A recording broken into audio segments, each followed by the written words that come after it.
Hej, mit navn er Torbjørn, og i den her video der vil vi snakke lidt om behandlingsformer i forhold til kolitisk ulcerosa.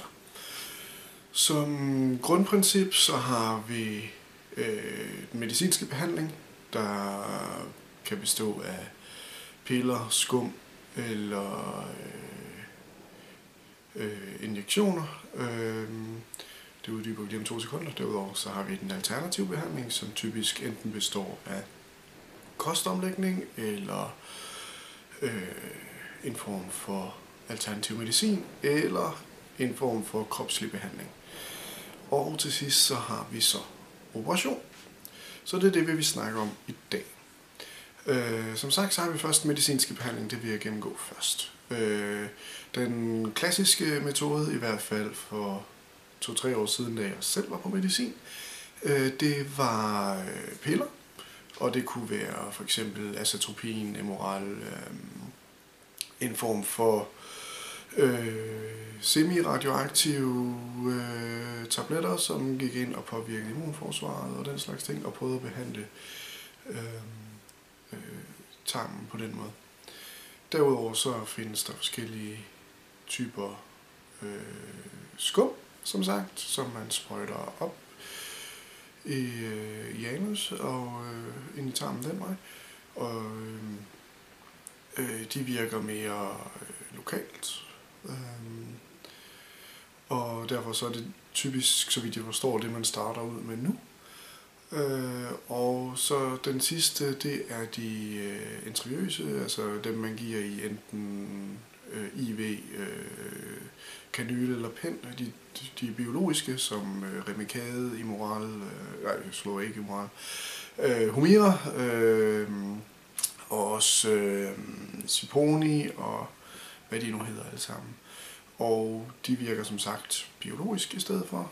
Altså det er et stof, som for eksempel immunstoffer, som for eksempel stages fra rotter eller anden, på anden måde, og som så går ind og bekæmper den her immunforsvarsfejl. Jeg har været så rigtig heldig i gåseøjne, at jeg har udviklet immunitet for stort set alt det medicin, jeg har været igennem, og derfor så har jeg startet med at forsøge forsøgsmedicin, altså stadig en reel medicinsk behandling, men medicin, der var på forsøgsbasis,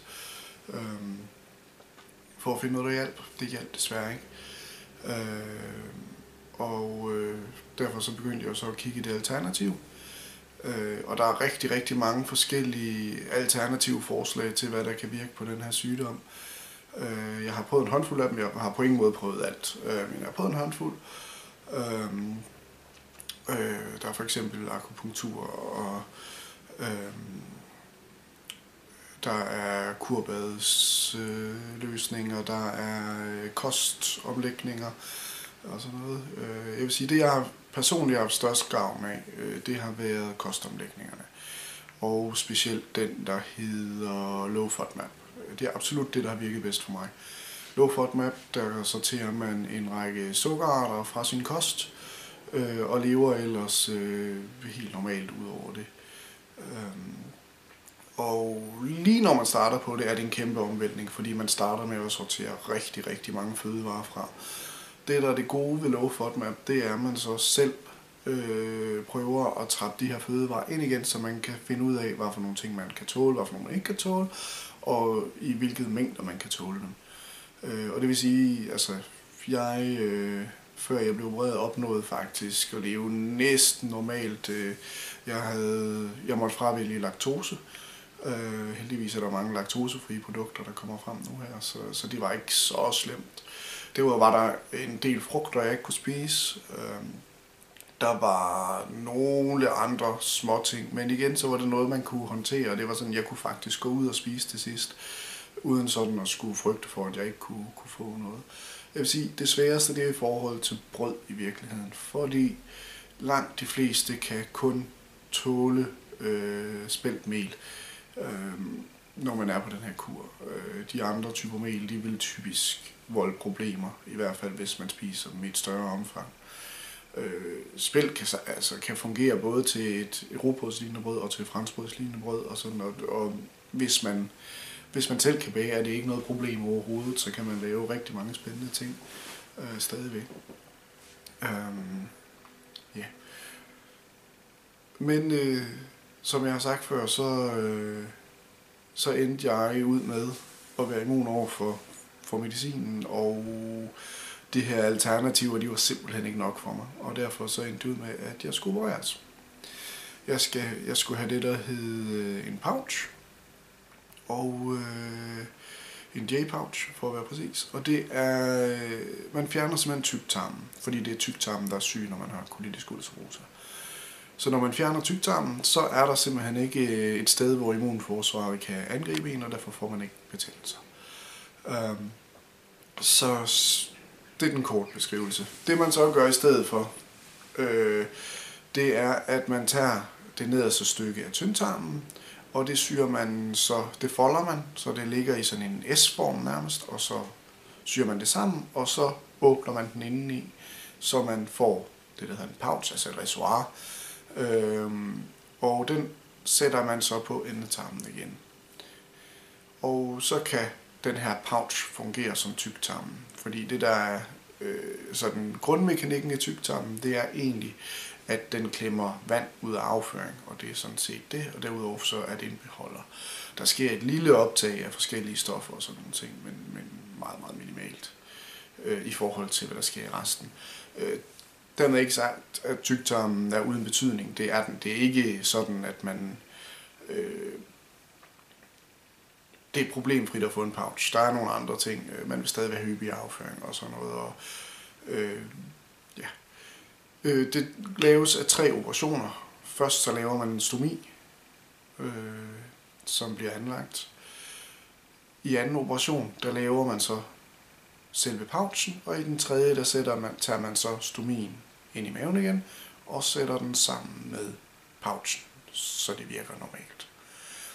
Og det forløb, det startede jeg for 2 år siden, september 2014. Desværre så var 3 operationer ikke nok for mig.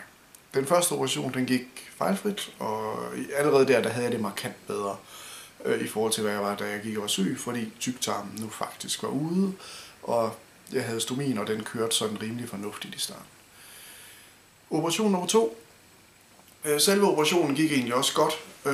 Desværre så er det sådan, når man laver den type operationer, så hæfter man de her syninger sammen.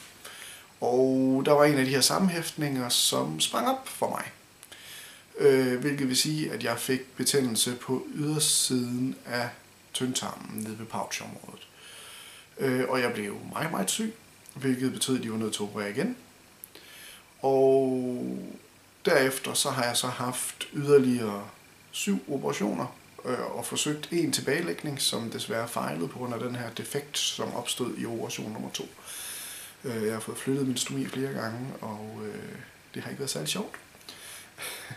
Men jeg er så heldig, at om 14 dage, cirka, der skal jeg opereres igen, og det skulle meget gerne være min sidste tilbagelægning. Og så er der sat sløjfe på de her 2 år med operationer og så videre. Jeg vil sige, allerede nu står jeg i den situation, som jeg også sagde, jeg har det meget, meget bedre, end jeg havde før. Jeg mærker ikke sygdommen på samme måde. Jeg er træt lige nu, fordi jeg som sagt har haft 2 år med operationer, på grund af, jeg har været vanvittigt uheldig. Men jeg fortryder på ingen måde, at jeg har fået påbegyndt det her forløb, fordi jeg kan mærke, at pouchen er uden tvivl det rigtige for mig. Jeg har det meget, meget bedre. Man går ikke rundt med den her konstante feberfølelse og toilettrang på samme måde. Ja, og det vigtige i alle de her behandlingsformer, lige meget om det er nu er den ene eller den anden behandlingsform, man er i gang med, det er livskvaliteten. Det er det hele går ud på. Det går ud på at forbedre den livskvalitet, man har. Og derfor så skal man tage de behandlingsformer, som passer til en. En stor del af behandlingen, det er på en eller anden måde den tro, man selv har på, det virker. For det er den mentalitet, og det er den indstilling, man går til det med, som gør, at det er enten udholdeligt eller uudholdeligt. Og jeg må sige for mig, altså, der er den medicinske behandling, den har været utrolig vigtig, også selvom jeg har dannet immunstoffer over for de fleste typer medicin. Og på samme måde så blev operationen derfor også det naturlige valg for mig, da jeg ikke længere syntes, jeg kunne få noget ud af det andet. Altså, det eneste ud over kost, der har haft en stor effekt på mig, det var så faktisk også sygehusvæsenet, der gjorde det for mig. Men jeg fik sådan lidt af bagvej lov til at få en fæcestransplantation, hvor man simpelthen tømmer tarmsystemet for afføring. Det bliver nærmest skrabt, så det er så rent som muligt. Og så har man en fæceskultur, som er sund og rask, man så sætter op i stedet for, og så får man ligesom lov til at starte forfra. Det gav mig også rigtig, rigtig meget. Men på ingen måde nok til, at jeg kunne leve videre almindeligt på den måde. Altså, simpelthen fordi min sygdom den blev så aggressiv, som den gik hen og blev. Så nu har jeg været igennem det her operationsforløb, og det er jeg rigtig glad for. Og hvis I har nogle spørgsmål, så må I endelig skrive dem som kommentarer, og like videoen, hvis I kunne bruge den til noget, og I må endelig huske at subscribe, hvis I vil se mere, og så ses vi næste gang.